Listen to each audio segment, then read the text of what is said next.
Hello po mga ka-adventure! Welcome po sa mundo na kung saan po ay marami pong magsasaka. At ayan po, kami po ay lubos na nagpapasalamat sa lahat po ng mga tao na kung sino man po kayo na hindi po tumitigil na mabigyan po ng aksyon para po maisaayos ang spillway po na ito. Napakahalaga po ng spillway na ito dahil dito po ay marami pong magsasaka ang dumadaan punta po sa kanilang mga bukirin na kanila pong sinasaka.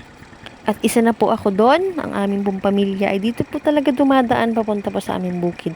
Dahil dito na po ang medyo malapit na daan papunta po sa aming bukirin. Ngayon po palang araw na ito ay kami po ay nandito po sa lugar na kung saan ay may mga magagandang tanawin. Mga luntian at kulay brown ang atin pong makikita. Mga tao na kulay kayumanggi ang mga balat. Pero mga taong masisipag. Totoo po ba yon? Sila rin ay matyaga. O kaya mo rin ba yon? Marami pa ba kayo sa mundo na matyaga? Oo naman, at isa ako syempre doon, matyaga. Nagtsatsaga ako sa buhay kahit na syempre nakakaranas tayo ng medyo hindi ganun kadaling pamumuhay. Ganun pa man ay talagang ang pagiging mas pagsasaka ay may pagmamalaki ng isang katulad ko dahil simple man ang buhay ay mararamdaman mo rin talaga ang saya. Hindi ko lang alam kung maniniwala kayo, pero sabi kasi sa panahon ngayon ay hindi naman ang payamanan ang pinag-uusapan, kundi medyo pasayahan din ang buhay. Naalala nyo pa siguro yung mga nakakaluag-luag na sa buhay. 'Di ba nung unang panahon na medyo kayo ay mga bata pa, talaga namang medyo mahirap ang buhay, pero 'di ba masaya? Ganon din ngayon sa panahon ngayon, medyo masaya rin naman. Medyo mayroon din namang mga pagbabago ng kaunti.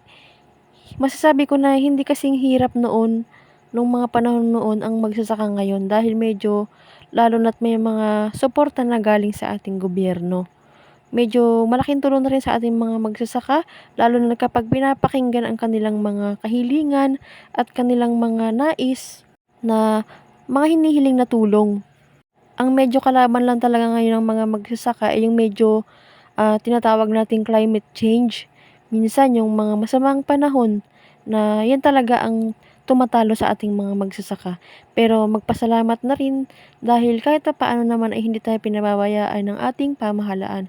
At sana po ay magtuloy-tuloy ang suporta sa mga magsasaka dahil kayo lang din po ang makakatulong sa amin dahil kahit na po kami ay totoong nakakaranas ng hirap ay masaya pa rin at hindi po matutumbasan ang amin pong kasiyahan kapag kami po ay umaani at naiisip po namin na marami po kaming pamilyang nabibigyan ng pagkain sa kanila pong mesa. Sana lang po ay yung mga magsasaka po na medyo malalayo po talaga sa tabing kalsada ay magkaroon na po talaga ng maayos pong daan para po malaking tulong na po iyon sa mga magsasaka talaga. Minsan po ay nagrereklamo po ang mga mamimili sa mga produkto po na kanilang nabibili. Minsan kagaya po ng mga gulay na minsan po sasabihin nila ay mahal. Pero hindi niyo po ba alam kung gaano po karami ang sakripisyo ng mga magsasaka para lang po minsan maidala ang mga produkto nila sa tabing kalsada. Gaya po nitong lugar na ito. Malayo po ito sa tabing kalsada. Napakahirap po ng daan. Pasalamat na lang po talaga kahit paano yung kanilang pong barangay official, tapos po ang mayor ng aming pong bayan ay sumusuporta. Sana po tuloy-tuloy po na maisaayos or talaga pong maayos na yung kalsada po para po dito sa aming dinadaanan. Nung mga unang panahon po kaya ay yung daan po dito ay malayo po talaga, sobrang layo. Nung na-discovery po yung pwede pong gawa ng kalsada, ayun, medyo ginawa na po siya ng daan na pwede po ang sasakyan. Kaya po iyon, sana lang po matuloy-tuloy po na magawa po ang proyekto ng maayos para po hindi po nasasayang yung mga pondo at mapakinabangan po ng talaga ng mga tao. Ito nga po, nagtatanim na po sila ng kamatis, talong po at sili kung ako nagkakamali. Ito po ay dito po sa mga taga-Tayumanin Upland Farmers Association.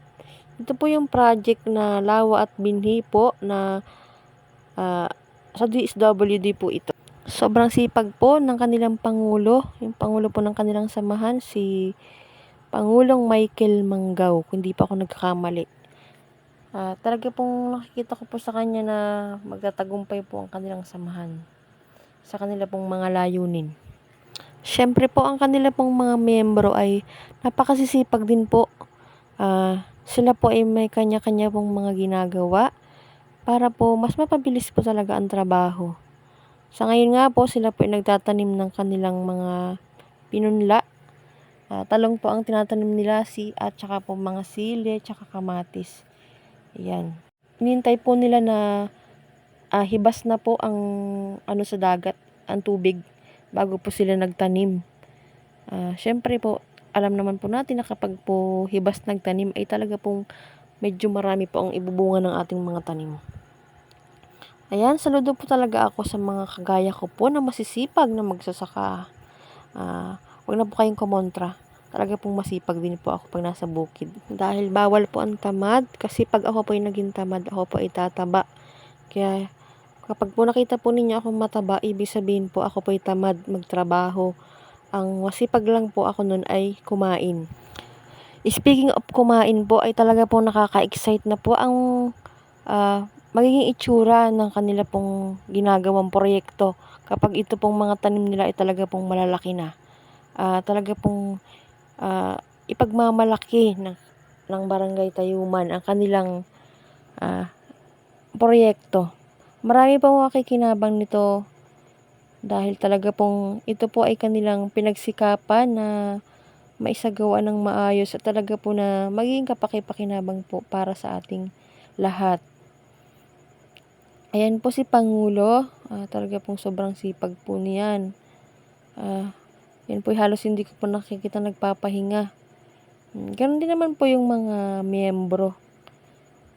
Sana lang po talagang sa pagtatanim at sa ating proyektong ito ay isa puso po natin na tayo po ay gumawa ng naayon po sa ating dapat gawin. Dahil lahat po ng ating itinatanim ay atin po talagang aanihin. Kapag po ikaw ay nagtanim ng katamaran, ay sigurado po ang aanihin din po natin ay katamaran.